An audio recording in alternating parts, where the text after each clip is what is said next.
All right, guys, I'm pretty excited. 07 Legacy, and here we are. We're gonna do that wheel bearing, some spark plugs, plug wires. That's maintenance stuff. That's gonna be the fun one. But anyway, let's put it up on the lift. It's the first time I've used this since we fixed it. I did have it on there before. I didn't see a leak, so let's get started.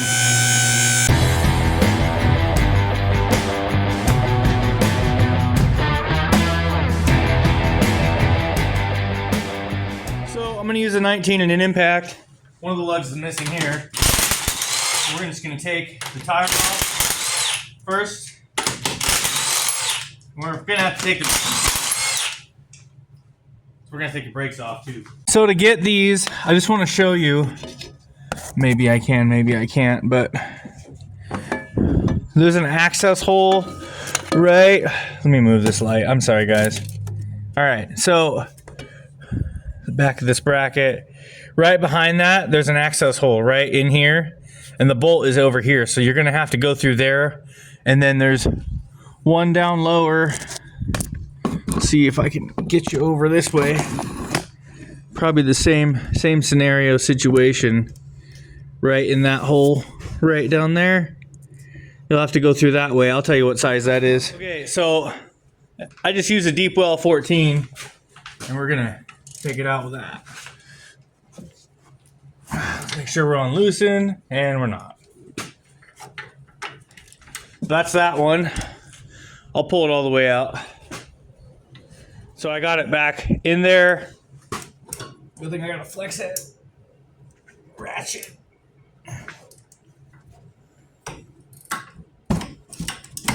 I'm gonna take that bottom bolt out first,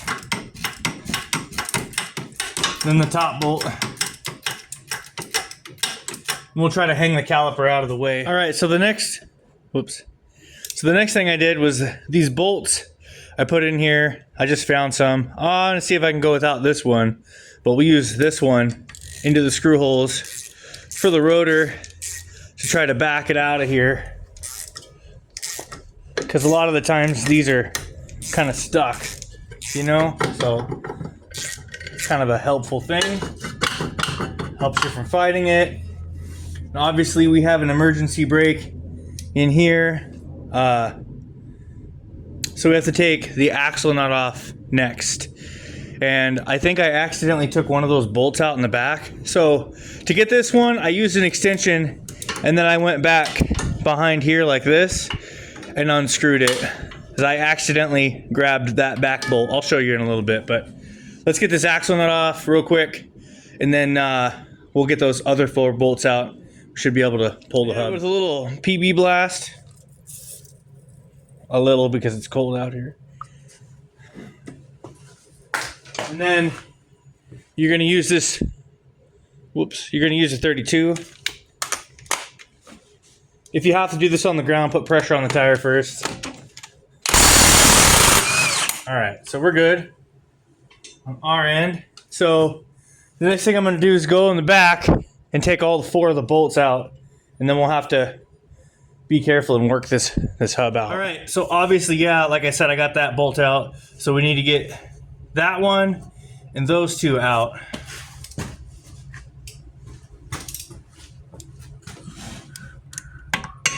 And these should be 14s. This is a deep well, so let's try just using the deep well.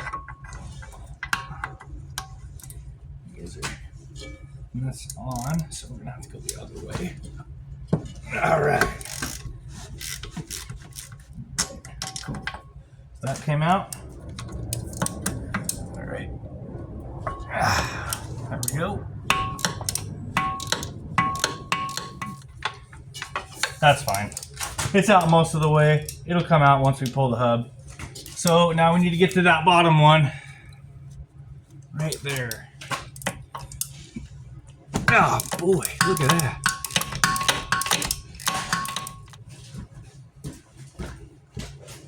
You're gonna need a thin punch. I'm just gonna grab this one here, and I'm just gonna push through the hole. So that one's out. And that top one, that one's out. So from here, I might have to give it some love taps. Yeah, let's see if this helps.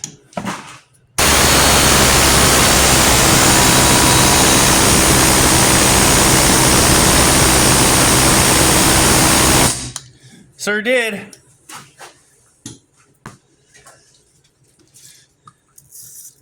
Just to help get it out.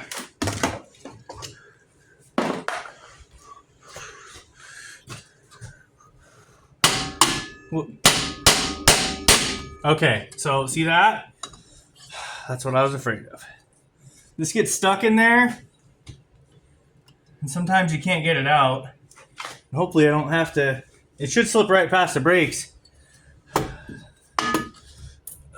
Should is the key word. You just have to get it off of that part. So let's see if we can. Let's get nice. Yep.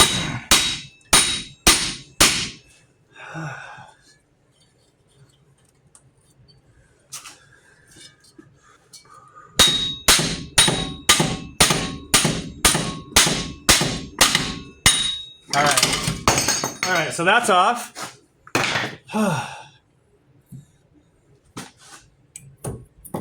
Perfect. All right, so we'll have to put some anti-seize in here, put that backing plate back on, and we'll stick the new hub in. So the correct hub is going to be the 512293. You can look that part number up and cross-reference it with whichever one you like. I just wanted to show you that real quick.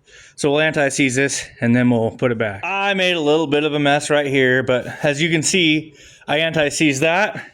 And then I just did like the back of the hub. So it can go either side. As long as you have the wide end this way, you should be set to go.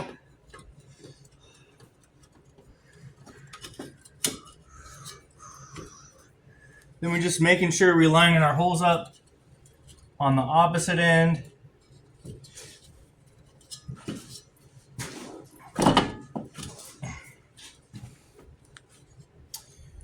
Okay, and now I'm gonna thread the bolts through the backside.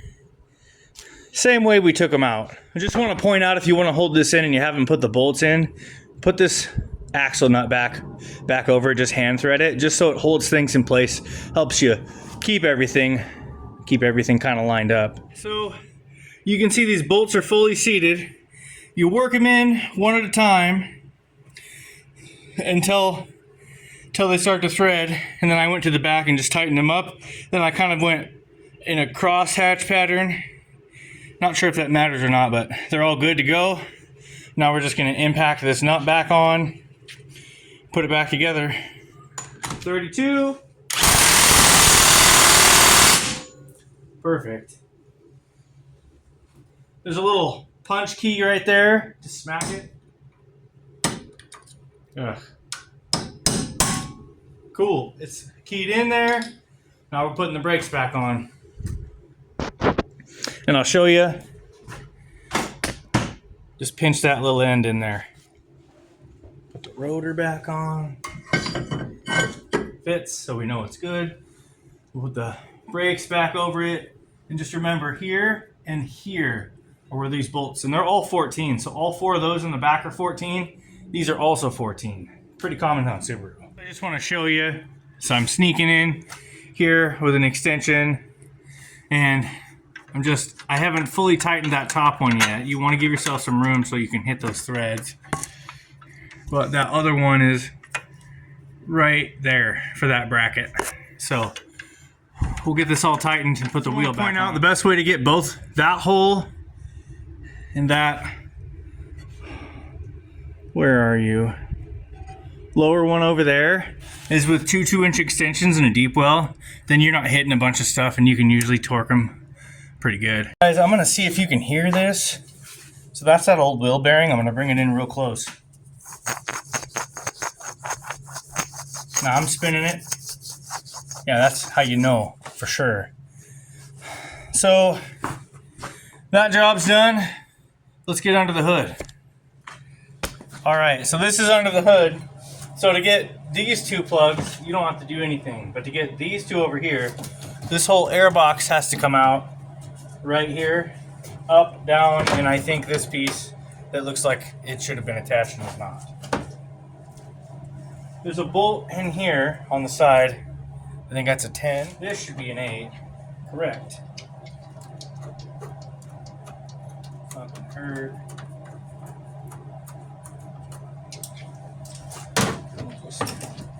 Kind of wiggle that out of there. Put that off to the side.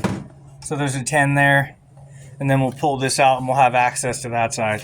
There is also a 10 mil down there that you'll need to pull off to get this air box and the air cleaner off. That's what I'm talking about. All right, just be careful on your way out. This whole box assembly should come right out of there. Okay. So you can access these now. So we'll start with that. So as I replace each plug, I'm going to replace the plug wire. So let's pull this out. We'll slip this through here. Grab this around the way and just take it out. So we're doing it all at the same time. Then we'll get our plug wires and we'll measure them to make sure they're correct. So you can see the new one measures from here to there. Stretch it out. Should be good to go. So what I'm going to do, we'll get some dielectric grease in both of these ends. I'll put that in. We'll pull the plug out and then we'll do the deal. A couple extensions. I believe that's a 5/8. I threw a wobble on it just in case. Okay. The first extension basically fits. So that comes out. So pull that out. And I hope we can pull this out. Yep, Peru. Let's just look at them. It's not bad. NGKs. Looks like they had iridium plugs in here. Crazy. I bet they were probably still good. They don't look bad. Throw a little bit of that on there. Not much. And then same thing in here.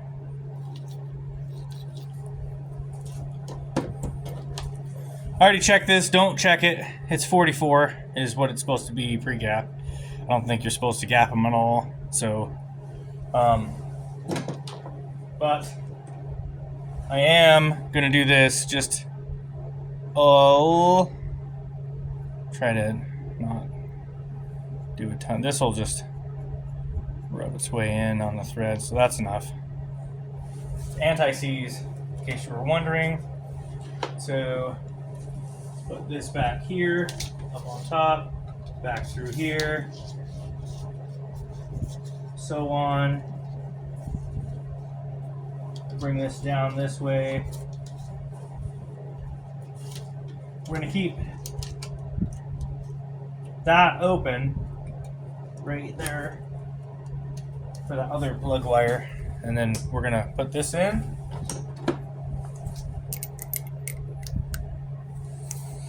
I need one of these magnetic ones. I'm sorry if I get in the way.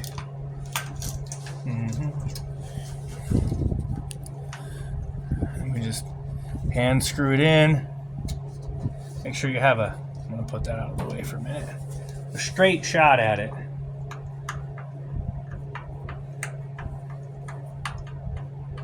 Like that.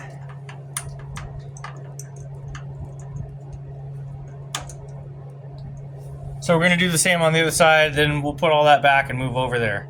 I'm going to tighten this up. I think it's 14 foot-pounds, but I go hand tight and I kind of have a feel for it. So it's kind of hard to show you, but that's a regular extension with a little tiny one, and that's the best way to get into those spots without having to pull anything.